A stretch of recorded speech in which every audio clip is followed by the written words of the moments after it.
Good morning. The House Transportation Committee for February 7th, 2023 is now in session. Madam Clerk, please call the roll. Maybe it's Mr. Clerk. I apologize. Representatives Beck, Burkhart, Butler, Campbell, Camper, Carr, Cochran, Darby, Davis, Glenn, Grills, Harris, Marsh, Martin, Powell, Powers, Rudd, Russell, Towns, Whitson, Wright, Vice Chairman Vital, Chairman Howell. Mr. Here. Chair, you have a quorum. Thank you very much. Any personal orders, announcements from the committee? Seeing none, we do have a short calendar, members, and we're going to take up two bills and then go back into our hearing with Commissioner Ely and his staff. Good to see you, Commissioner. We're looking forward to today's hearing, especially following last night's speech. It's going to be a good morning. We do have a calendar, as I said, and we will start with the House Bill, number one on the calendar, House Bill 78, and I believe Leader Cochran, I believe, is handling that. You're recognized, sir. Thank you. We have a motion second. I almost forgot the routine. Sorry, guys. Thank you very much.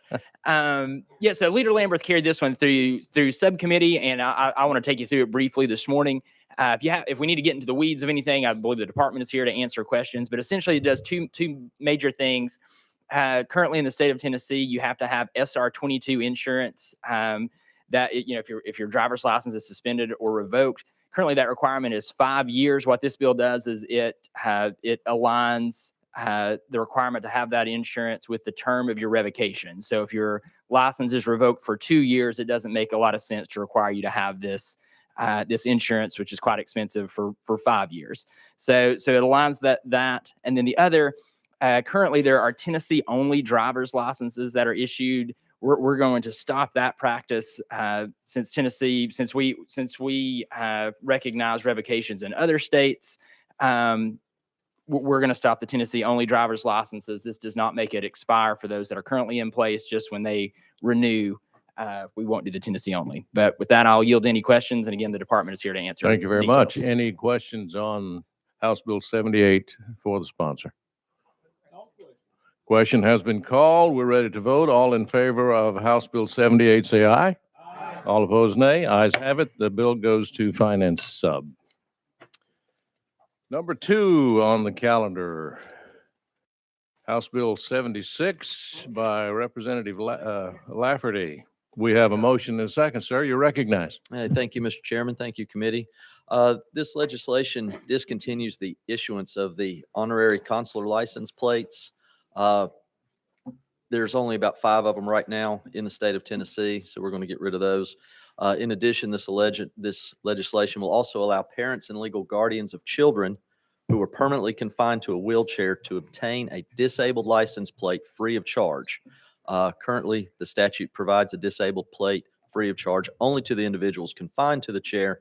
So this is also going to allow the parents, the caretakers, to do that as well. Okay, you heard the explanation from the sponsor. Any questions from committee? Question has been called. Any objections? We're voting on House Bill 76. All in favor, say aye.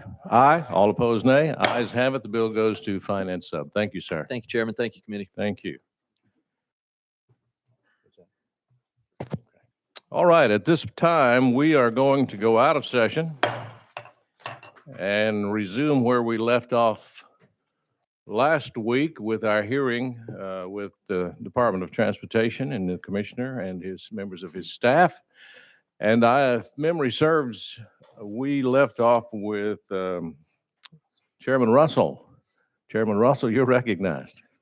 Thank you, Mr. Chairman, and thank you for TDOT for being back here again with us this week.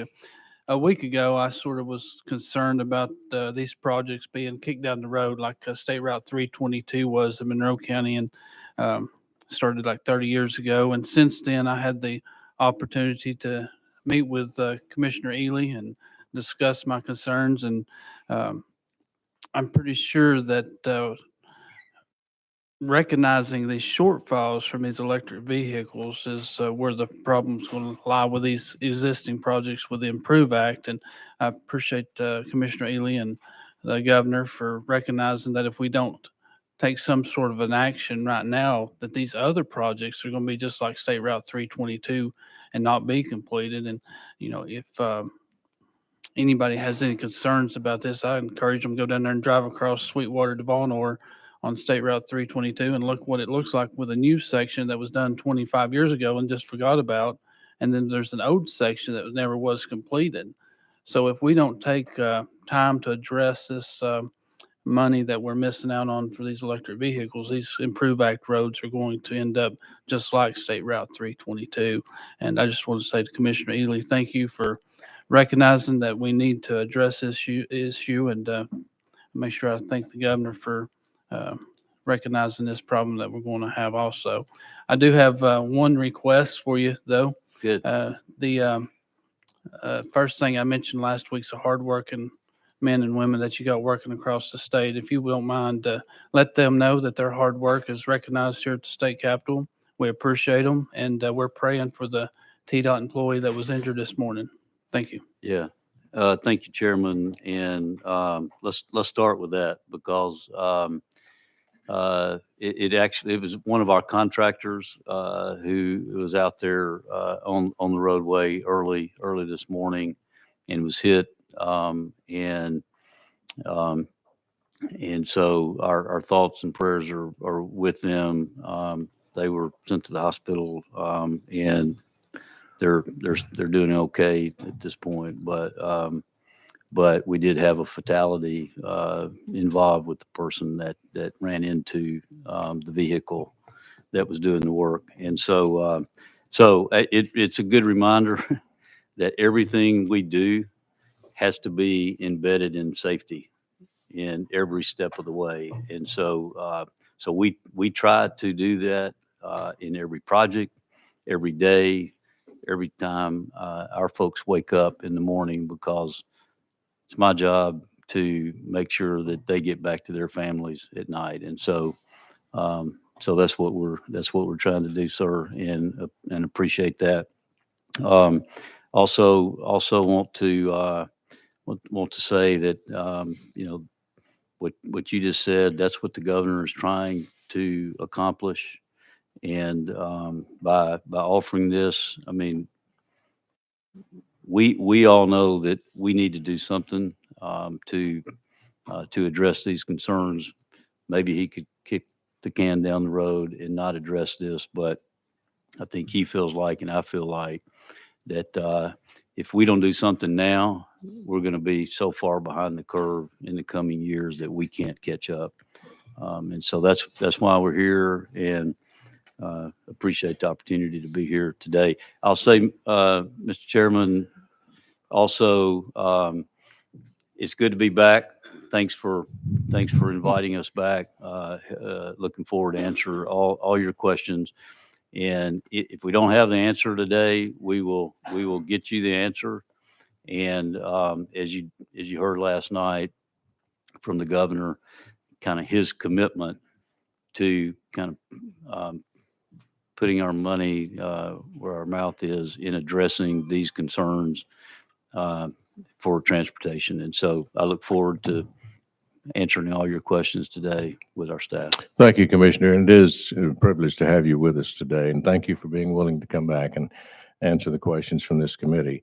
I might let the committee know that there are some updated slides following the governor's speech last night. And those slides, I believe, are on your dashboard. So if you can't see the board from where you're seated on the committee, you can pull it up on your dashboard. Continuing down our list, Chairman Whitson, you are recognized. Thank you, Chairman. And again, Commissioner Ely, our Deputy Governor, and team, again, we look forward to hearing more about this. And Commissioner, you and I have talked about the critical need, and I was so glad to hear it last night from the governor about our rural interstates. I'm going to admit, I'm not going to say your age, but when I started driving in 1970, I-65 ended down at Harding Road. But uh, we have not changed our rural interstates since they were constructed. And can you imagine the amount of traffic and trucks that we have on those interstates? In fact, I don't think I-24 from Clarksville to Nashville was constructed until the mid 70s. And it's just, and I believe the oldest interstate interchange in Tennessee is exit 1 at Ardmore on I-65 going into Alabama, and then it was built in 1957. I don't think it's changed since then. So I really look forward to, as we move forward, with the ability to finance and improve and construct 3 lanes on every rural interstate in the state of Tennessee, directional lanes. Thank you, Commissioner.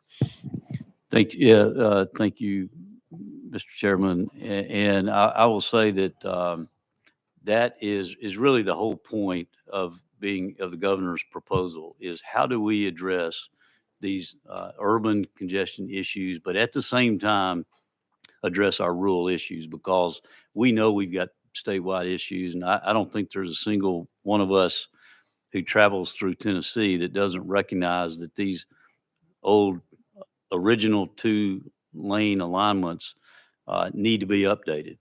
I grew up down in Cheatham County, and my grandfolks lived on 41A, and that was way before I-24 went to Clarksville. And so I've seen all of those. I am old enough to have seen all of that. And so I think that's the reason the governor has said, let's make this a comprehensive package, multifaceted, and let's address both urban and rural. And so that's the proposal that is before you, and what we can do utilizing these public-private partnerships, getting the revenue from these choice lanes to be able to reallocate or free up our dollars to be able to invest in other projects. So, Representative Grills, you're recognized. Thank you, Chairman, and thank you, Commissioner, and your team for being here. And also, I'd like to give a shout out for how good a job y'all did back around Christmas and this past week over in Region 4, which is where I reside. There's several different things that I would like to address. There's a lot of question over there where I'm from, and the questions are, how come our roads are falling apart seem like at a faster rate in our part of the world than maybe other parts of Tennessee? I see you nodding your head. Yeah. Well, so Tennessee is a little unique in that we've got such a variety or difference from one end of the state to the other in our geography. And, we go from Memphis to Mountain City, and it's very different under the ground in each of those areas, which affects all of our roads. I'm gonna let Will elaborate on that. Good morning, Representative. Thank you for the question. I can definitely appreciate it, being a native of West Tennessee myself. One of the things from an engineering perspective, as the commissioner mentioned, there's a very different geology west of the Tennessee River than we have, frankly, in the other 2 grand divisions of the state. It presents some challenges for us from an engineering perspective to be able to develop pavement designs that last as long as other places in the state. The reality is we consistently spend 25% more just in our resurfacing program on Region 4, which is the west side of the state, than the others, and we still are having trouble keeping pace. So one of the reasons for that is our aggregate supply. It's a different kind of aggregate. So we have to be really innovative in looking for ways to develop mixes that will last longer. The other part of that is developing strategies that we're able to, if you will, put a Band-Aid on some roads to get them to last a little longer, such that we can't afford to pave them in a future year. So it's we try to take a comprehensive strategy to make the dollars go as far as we can on a yearly basis.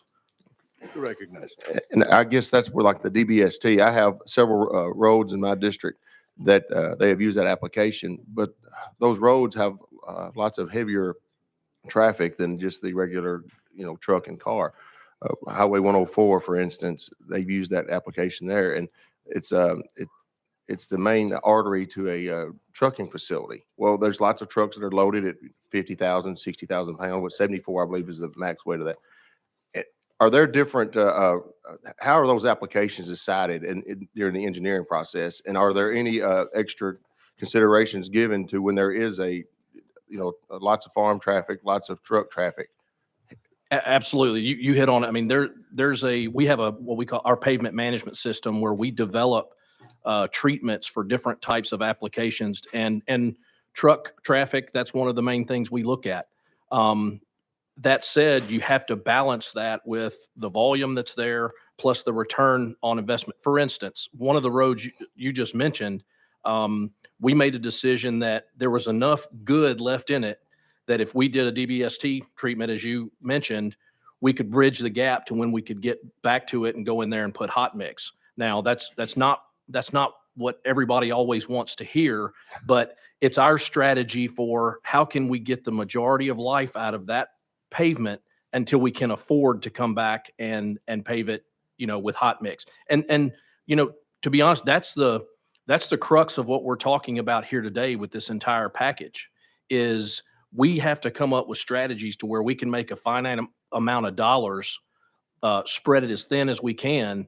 That's why I'm really, really excited about the opportunity here to be able to put some more resources in places where we need them such that we can really, we want to take care of the good stuff first before we build the new stuff. But that's an exciting part of this opportunity we have before us is to be able to address some of those quicker and keep our good roads good in addition to addressing congestion.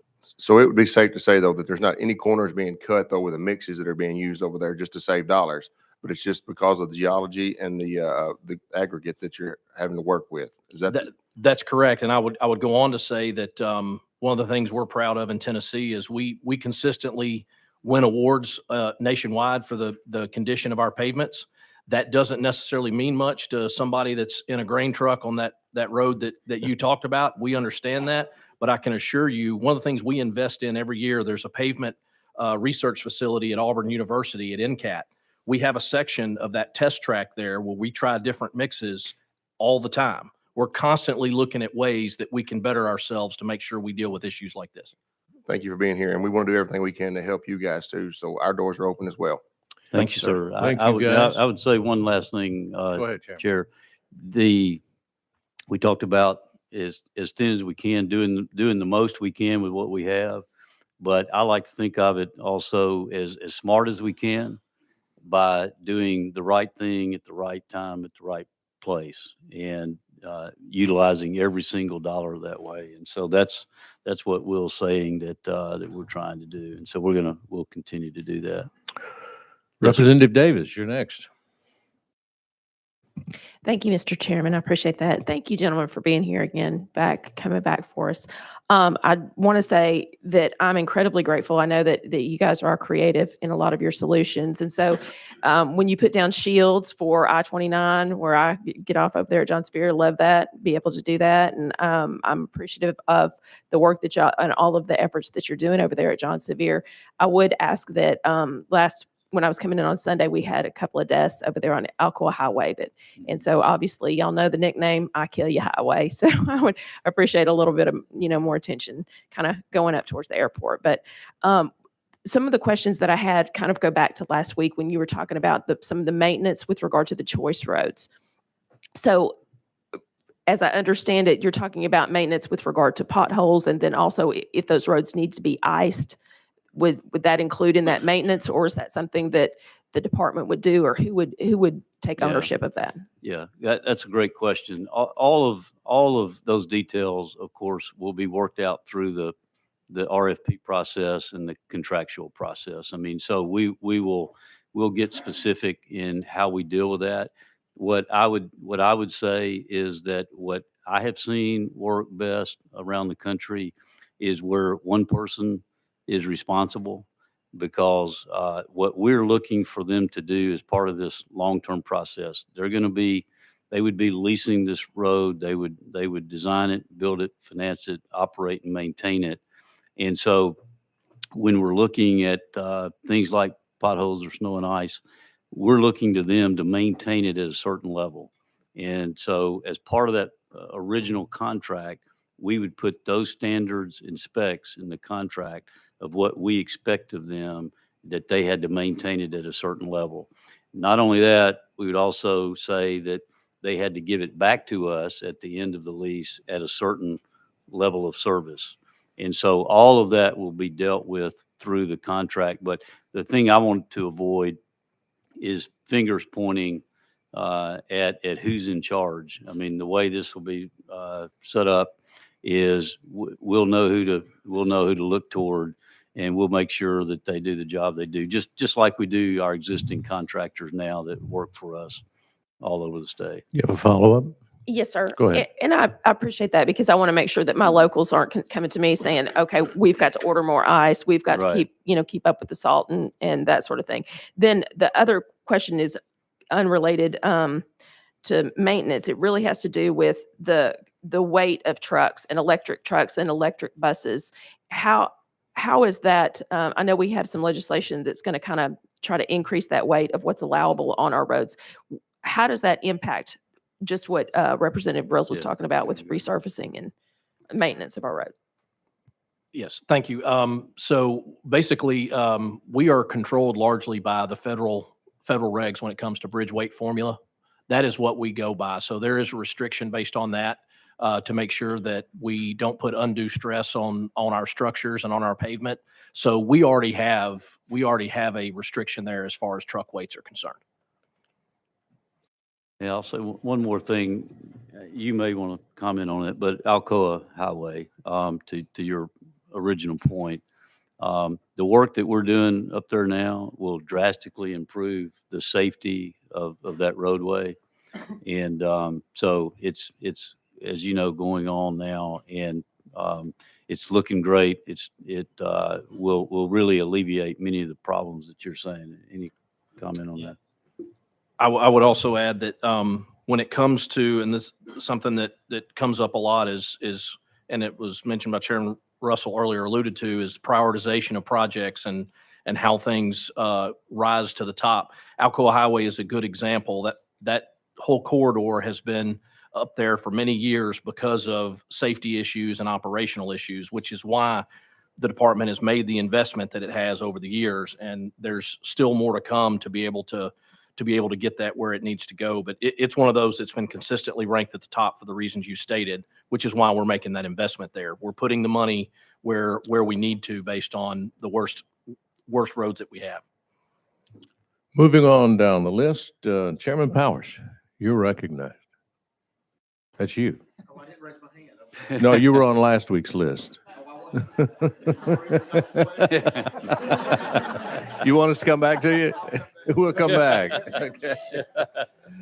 Vice Chairman Vital, you're up next. Thank you, Mr. Chairman, Commissioner, members of the TDOT staff. Appreciate you being here. I think we all agree that congestion is a major problem. I think we appreciate on the surface the governor's major commitment to transportation. It's time. We talk about growth. We talk about increased revenues. We've got to talk about reinvestment. And I think that's what today is really about. The biggest question I continually hear from people out there is they want good roads, but they don't understand really what choice lanes are in practical terms. Simplify it for me today. Yeah. Thank you, Chairman. So I think you're exactly right. I mean, you've laid that out perfectly. And when the governor asked me to scan the country and say, what are other states doing that have already been where we're headed as it relates to transportation? And so we did that. And one of the things that we recognized is we're one of the few states, and we're one of the only states in the Southeast that really do not have these public-private partnerships that will allow us to do the choice lanes that you're talking about. Since our last meeting, we've developed a little video. Will you bring it up? That describes it probably better than I can. It's only a couple minutes, but for that very reason, this will be available. That we'll put it up, loaded up on our site to where you can send constituents to be able to really encapsulate in a quick format what this looks like. I believe this is on your dashboard as well. It's No, already, I is it stand already there? corrected. It's not. Not yet. Yeah. We are fortunate to Yeah, we live in got a state with sound. so much going. Direct result of our sound economic Good. policies, high quality of life, and No. ranking as one of the lowest taxed states in the country. While this yields economic opportunity, it also presents traffic congestion challenges in urban areas. We're gonna start it over. Sitting We are fortunate to live in a state with so much going for us. A direct result of our sound economic policies, high quality of life, and ranking as one of the lowest taxed states in the country. While this yields economic opportunity, it also presents traffic congestion challenges in urban areas. Sitting in traffic isn't how any of us want to spend our time. Building choice lanes in congested urban areas would help reduce traffic congestion, provide more reliable trip times, and help you get to where you need to be on time. You can make it home for dinner, to a soccer game, a doctor's appointment, or to work. Service vehicles can make that one extra house call to bring in more business, and emergency vehicles get to emergencies faster. It's their choice to drive on these additional roads. Choice lanes have been successful across the country. States like Texas, Florida, Georgia, North Carolina, and Virginia all have built new choice lanes to relieve congestion during peak travel times. These are newly constructed lanes designed, built, financed, operated, and maintained by the private sector through public-private partnerships. Partnering with the private sector to help relieve urban congestion is part of Governor Lee's Build With Us proposal, which frees up funds to enhance transportation infrastructure in rural communities. And let's be clear, despite what you might be hearing, choice lanes are not the same as a toll road. A toll road, which is not something TDOT is proposing, requires all drivers using the road to pay a fee to get from point A to point B. With choice lanes, drivers can choose to use the new choice lanes or continue to utilize the existing general purpose lanes where a user fee is never charged. The user fees are based on driver demand, helping to ensure 50 miles per hour travel speeds even during peak periods. And an added bonus is public transit partners can also choose to use the choice lanes for more predictable schedules. A robust transportation network that includes choice lanes provides more balance to quality of life due to less time spent in traffic, improves traffic conditions for motorists using the general purpose lanes as there are fewer vehicles utilizing them, frees up funds to invest in infrastructure in rural communities, impacts regional economic prosperity positively, offers enhanced transit options as transit buses can use the lanes, and improves air quality due to less idling as a result of reduced traffic congestion. We at TDOT are excited at the prospect of bringing choice lanes to some of the most congested areas in Tennessee. Our goal is to ensure Tennesseans have a safe, reliable, modernized infrastructure system for generations to come. And we're asking you to build with us. So, Chairman, somebody said picture's worth 1,000 words. This I think helps demonstrate and show exactly what this might look like, and what it looks like in other states that are already doing this successfully around the country. And so, hopefully that paints a little better picture that helps to alleviate any concerns. I will say one thing that was mentioned on one of this that I think is one of these in this video is that some people have asked, well, these public-private partnership, who owns the road, or to be clear, the state of Tennessee owns our roads. We'll always own our roads. We'll never sell a road to anybody. And so what this is simply a lease, just like we might lease anything else. But we would always retain the ownership of these roads. Just that's something I wanted to make sure that everybody recognized. Vice Chairman, do you have a follow-up? Thank you. And a picture is worth 1,000 words. I was looking for a trip to Texas. But we can do that too. But I do appreciate that. I would just say, I think on behalf of all the workers in TDOT, I think this reassures them that they still have a responsibility to maintain the roads, and we don't abdicate our responsibility for road building in Tennessee. It is our responsibility to provide that to the taxpayers. Thank you. Absolutely. Thank you. Yes, sir. Chairman Powers, we're going to come back to you. Thank you. And I did have a memory lapse for a moment, but one thing I It did want happens. to, one thing I did want to talk to you about, and we mentioned this when you came by our office the other day, we talked a lot about different ways of funding and some other things that we could do. So you covered a lot of questions that I had then.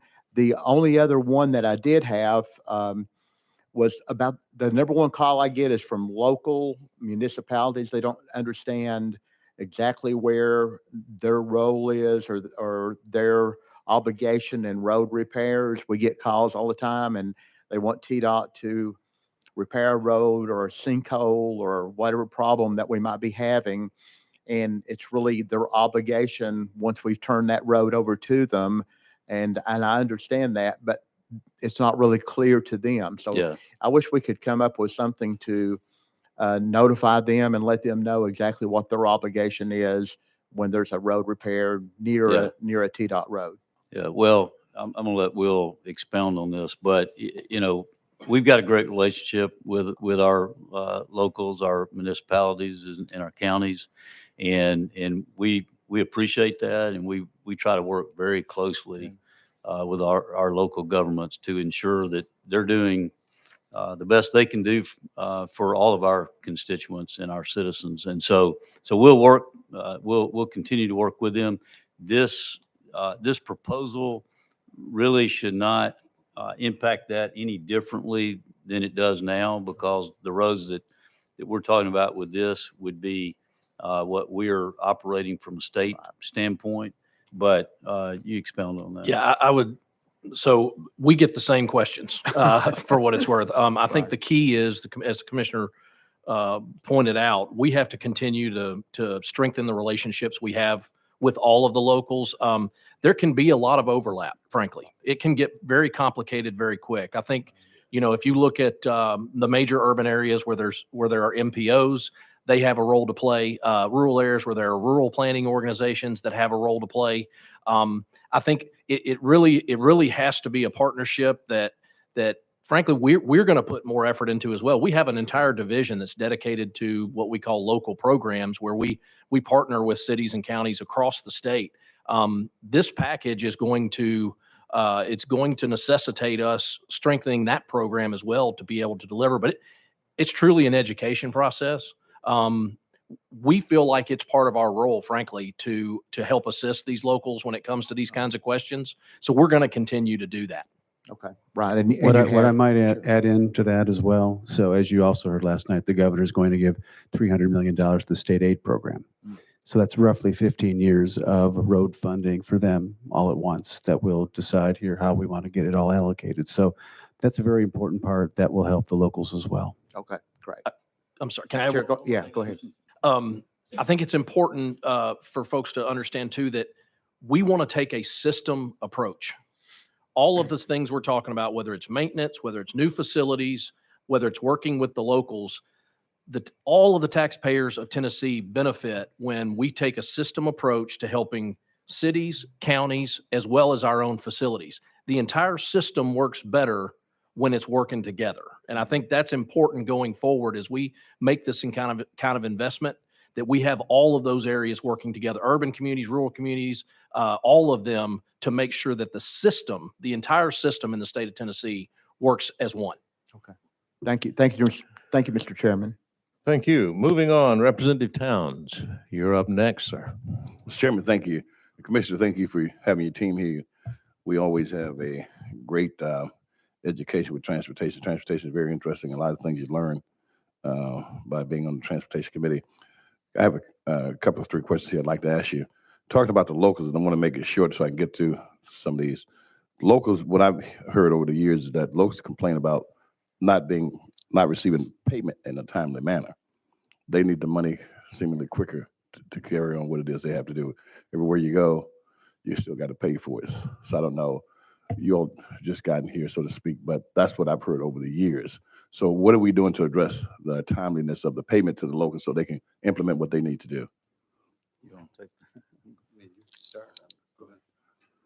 I mean, we are obligated to pay all of our vendors and everybody within 45 days, and we do that. So I'm not sure where that, if you have a specific instance, I'd be happy to look into that for you, but we have an obligation to do that within 45 days. Okay, what I'll do is I'll get with you offline because this is with the city and some others that we're talking about. They were not being paid in a timely manner. So Okay. I have to get that for you. Okay, moving on. Please do. Now, when we talk about choice lanes, Commissioner, choice lanes, are we going to designate lanes that are already there as a choice lane, or are we going to expand the whole kit and caboodle? Yeah, that's a great question, and we need to be clear on that, that what we're talking about is additional lanes, Okay. additional capacity. All right. So if you're currently on a general purpose, a regular lane, then you would be able to continue to do that. What we're talking about here is offering an additional lane that you would have a choice on a daily basis. If you had a meeting or if you had a soccer game for your daughter or son that you wanted to get to, that you could get into this lane and be assured of getting there on a reliable time frame. And so that's the whole purpose of this, and you can make that choice on a daily basis. And typically, what does it cost for a passenger? We haven't What, done in other the states? deep dive to be able to determine what the Okay. economic impact of that lane would be. It's a few dollars Okay. that would be associated with that, but Okay. it actually is what's called dynamic pricing, where Okay. it changes based on the demand Okay.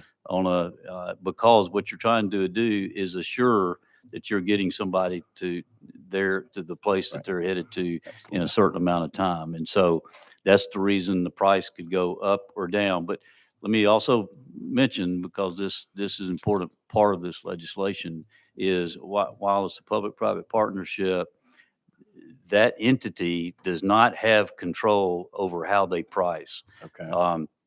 That we're creating a board as part of this legislation. Okay. We have appointments by your legislative leadership as well as the governor, and that entity would be the state entity that had oversight over all of the pricing on these. And so when we get ready to go out through the proposal process, which would be a competitive process, that any company would be able to adhere to, we would state and let them know, here's the pricing formula structure that it allows transit buses to get in. So you got to take that into consideration in your pricing model to know how much it's going to cost them to make that investment. Very And so- well. Now, Commissioner, you talked about the geology, the differentiation of the geology throughout the state. Explain to me, what is the difference? Give me some of the nuances of what's different in the western part versus, I know you may Yeah. have hard or rock, or you made it, Yeah. but explain that to me. I don't quite understand that at a level that I'd like to. So basically, west of the Tennessee River, West Tennessee, you got a lot of sand and silty clay. Most of the rock that you find in West Tennessee comes in on a barge, Okay. frankly. We're fortunate in the other two grand divisions to have a lot of native limestone. Right. Also, Region 4, West Tennessee, is largely in a seismic zone Yeah. that is exactly like what you see out in California, frankly. I don't know if most people realize that.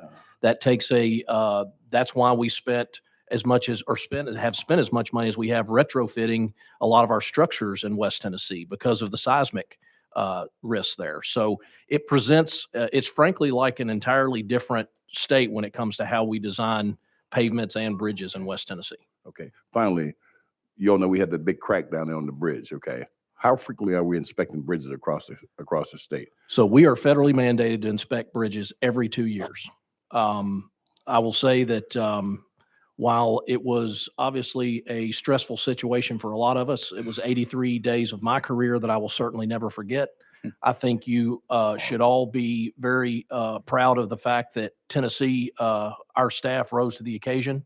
The inspection of that bridge was under agreement, was done by a different state. But when it came time to address the issue, your state stepped up and got it done in 83 days. We're very proud of that. But yes, those bridges are inspected every 2 years. Across the state, entire state? Absolutely. All 20,000 plus. Very good.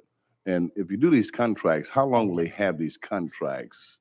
And you said reverse back to us, the state. Yes. How long typically will they? These are typically long-term contracts. 10 years, because- 20 years? Oh, it'll be 30 plus okay. years. I mean, because think about it, they're investing hundreds of millions of dollars I know. into the building of Right. the structure. Right. And then they would be getting the revenue stream off of those user fees. And so it's going to take a while to Right. recoup that. I will add to that, though, it's Yes, a sir. good time to interject the fact that part of that pricing formula would include thresholds to where the state would get dollars back also from those fees. So Okay. it doesn't all go to Good. the company that would be doing that, and there would be a sharing of those revenues. Thank you, sir. Thank you very much. Chair Lady Hazelwood, you're up next. Thank you, Mr. Chairman, and good morning, Commissioner. I know that we're all going to be spending a lot of quality time together, so we appreciate that. I have a couple of questions, different directions.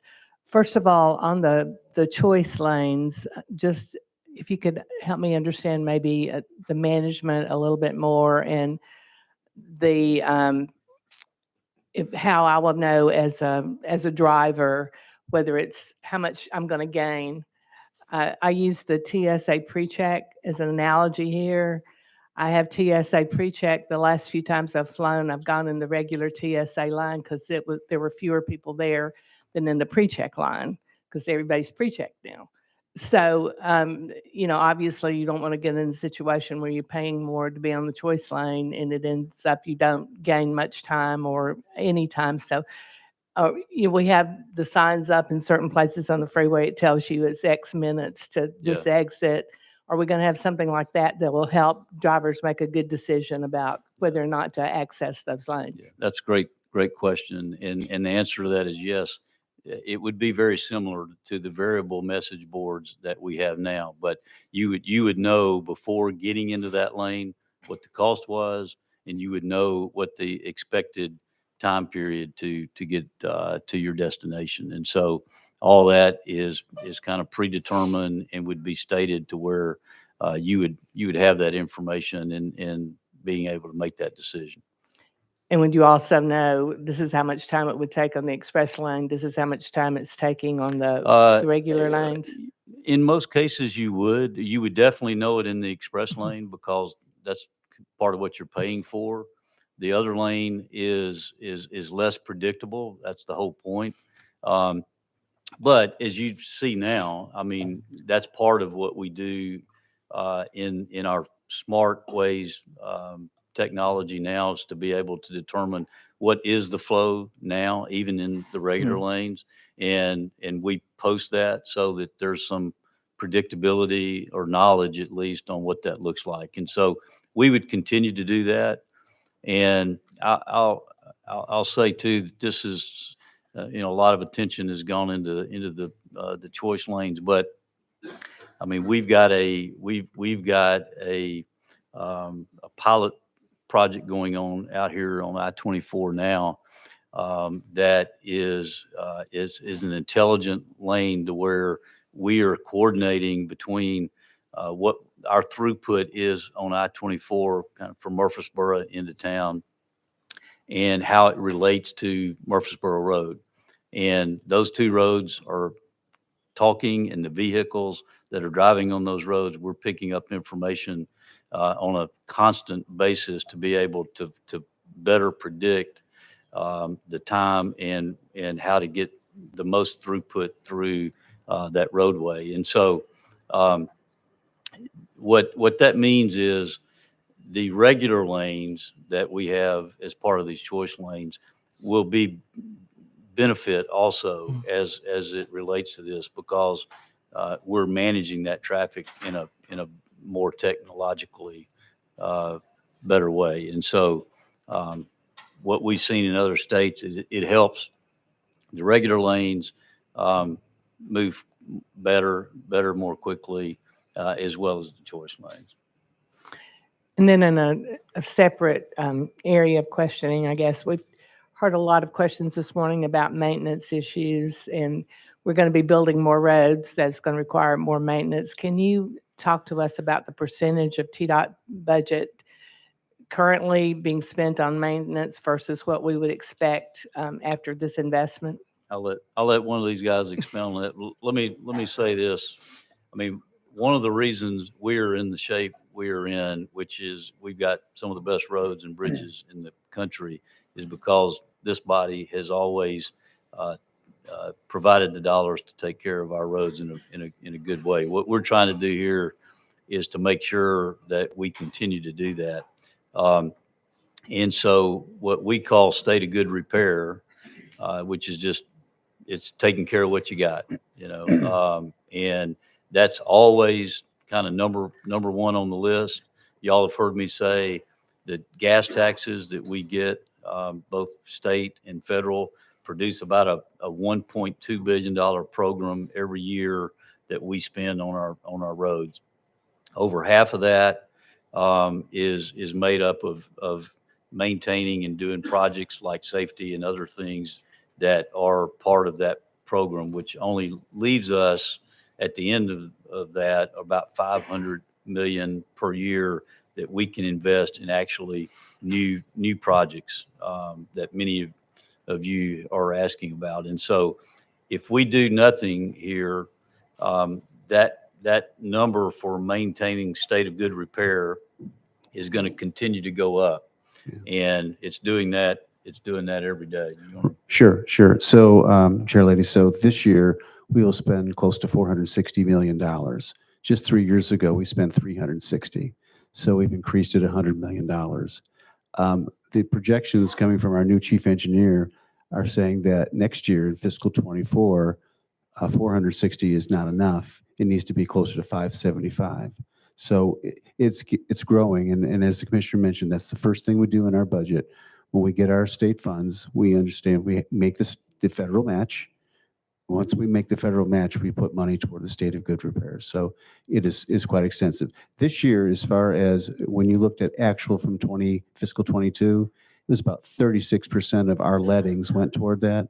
Where again, if Will's numbers are correct, we'll be close to 50% of our lettings next year will be state of good repair. So I'll add some of the things that are impacting that. We've seen an over 60% increase in the cost of guardrail. We've seen 30% increases in our asphalt cost, 60% increases in fuel costs. Everything is going up that's impacting that maintenance budget. But again, the way we approach it is just like, frankly, I approach. I'm a homeowner. I'm going to fix the worst stuff first before I go add an addition or add a swimming pool. And we approach our system the exact same way. We're going to take care of what we got, and then with what's left, we're going to address the capacity issues. But that's what's exciting about this new proposal is hopefully we're going to be able to catch up or with the curve, if you will.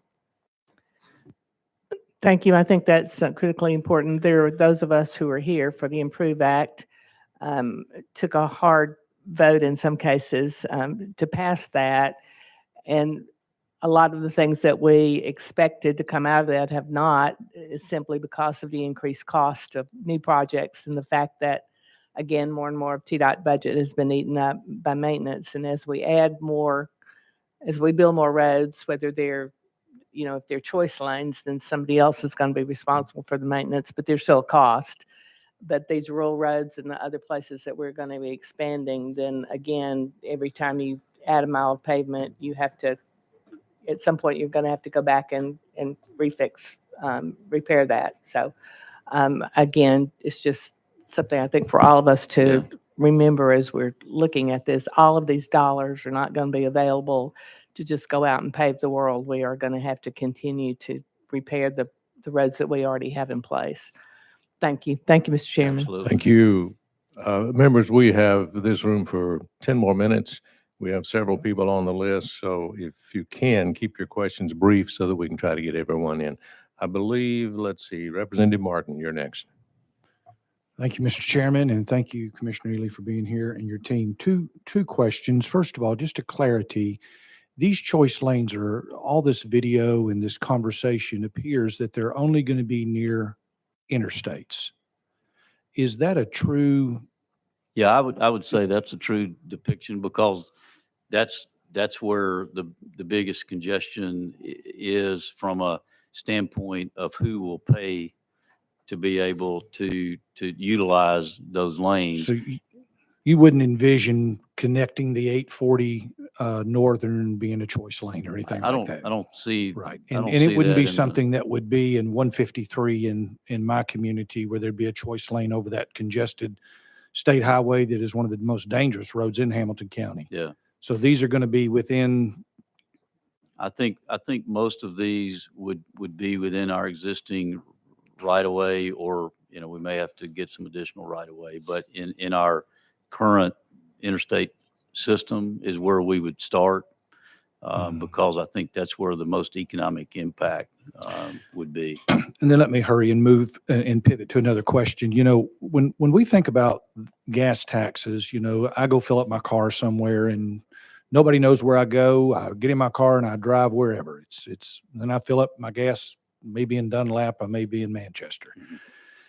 My question, when you think about these electric vehicles and the charge, I've heard conversations about being charged on the miles that would be. Is there a system that is being looked at where people could pay a fee based upon the amount of electricity that it takes for them to recharge their car that's in their house, or if they have a unit in their home where they're able to charge it? Has there been conversations Yes, sir. about doing There's that? a- Can you well, talk there's a about that? there's a national conversation going on about recognizing that the gas tax is not sustainable over the long haul, and so we're moving more and more toward electric. We all know that. Even our gas cars are more energy efficient, and so we're now down for the first year in our gas and diesel gas tax than we have been 4 million. Yeah, at this point, 4.5. on gas, diesel, and special petroleum, we've collected 4.3 million less than we did at the same time last year.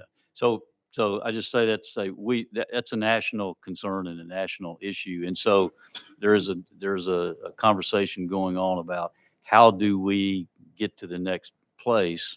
I think that what we're proposing at this point is that we don't move toward the vehicle mile traveled GPS pricing. So what you just mentioned is not part of our plan, to where that would be tracked and charged accordingly. The kind of the most straightforward way to do that, I think, is the way we're proposing it, is how much does the normal person who puts gas in their tank, what's the amount that they pay on a general annual basis on average to be able to do that. And what we're proposing is to bring the electric vehicle registration fee up, since they're not putting gas in their car, to an equal amount. It's pretty simple, and it creates parity or fairness between those that are putting gas in their car and those that are using electric vehicles.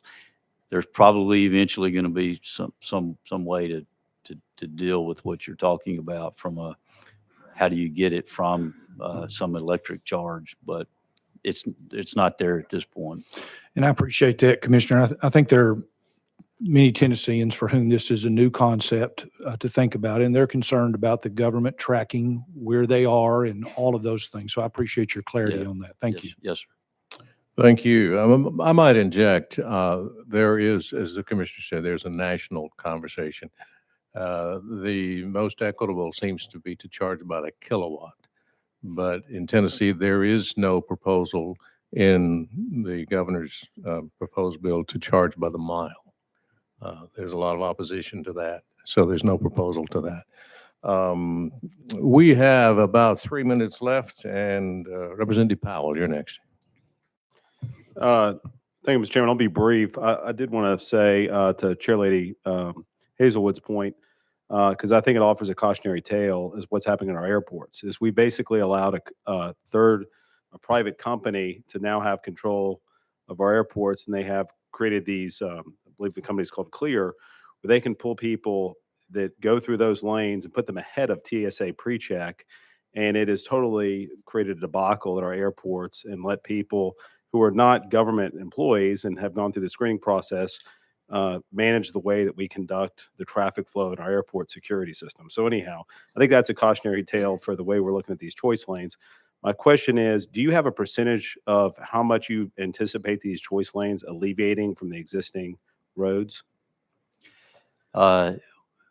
Well, as soon as we get the authority to do this, our plan is to do the deep dive into. We've done congestion studies enough to know that there are bottlenecks in places in each of our major urban areas that lend themselves to doing this.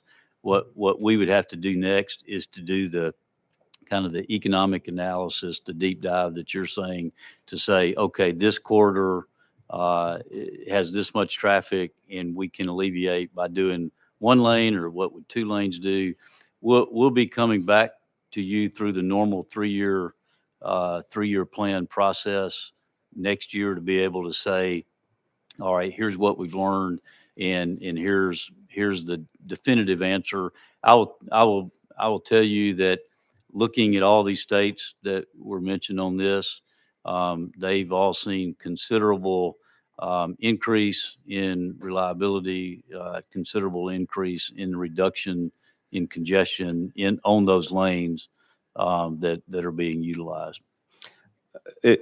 Follow up? Yes, and I'll be brief again, Mr. Chairman. If you could provide me some information, because I've been asked that at different community meetings about what the reduction is in other states, that would be helpful to have that information. As far as the construction of these choice lanes, do you anticipate that construction being any sort of interruption to the existing traffic flow that is already present? Yeah, great question. Of course, anytime we add a lane or do a new construction, there's going to be some interruption to existing lanes. You want to comment on that? Yeah, the answer is yes, there will be. I mean, I think that most people that would try to convince you that there wouldn't be are not facing the reality. But I think that's another part of this package that should be highlighted is delivery mechanisms. One of the things that goes into making sure that we get in and get out is some of these alternative delivery methods that are explained or detailed in the legislation. The best way we can minimize the impact to the traveling public is to get these projects done quickly, is to address the time value of money, get in there, incentivize the contractor to get in and get out, even with innovative techniques and how we build the facility. That's how we plan to manage to minimize that disruption. Mr. Chairman, last thing, and I'll just make a comment, is 2 other things. One is I really have an interest I know the EV and the hybrids on the same level. I think that maybe looking at a more equitable way to do that. If you've got a hybrid vehicle, obviously you're using gas and electric, so they're basically being taxed twice under this plan. And the last thing is, I think these in our communities, specifically mine, I've got a road project that continues to be delayed. And a lot of that is because the right of way. And I think that we failed to communicate between the state and cities, particularly in urban environments and other communities. When people are building and you have new development, a lot of these developments are being built right there in the right of way. And so when you go to expand the road, these projects are being delayed because there is not the communications existing between those municipalities or communities and TDOT. And so I'd really appreciate, trying to look at that so that we make sure that doesn't happen again, because it's basically delayed a major road project that was funded in the PROVE Act. I'm still waiting on in my community. So thank you very much for your answers. Good point. You want to clarify? Yeah, we'll just clarify real quickly. So we do have in the legislation $100 for the hybrid vehicles as well. So that is in the legislation in addition to the purely electric vehicle. Thank you very much. Committee, we are out of time. We're a minute past time. But before you leave, let me ask you, we have some people on the list. We can continue this hearing next week. I'm at the will of the committee, or those of you who didn't get, I think there's 4 of them. If you want the commissioner or one of his staff to come by and talk to you, Jay Klein, raise your hand, Jay. This is Jay Klein. He's the liaison for TDOT to the legislature. If you will contact Jay and request that you have specific questions you'd like the commissioner or Will or Joe to come by and explain it to you, I believe they'll be more than happy Yeah, to do we'd that. be more than happy to have individual meetings with anybody. I Anybody mean, wants we to. want everybody's questions to be answered, and I'm willing to do either one of those. But if you're okay with that situation, we'll just let you contact Jay and go from there. Thank you, gentlemen, for coming. Do I hear a motion? We have a motion to adjourn.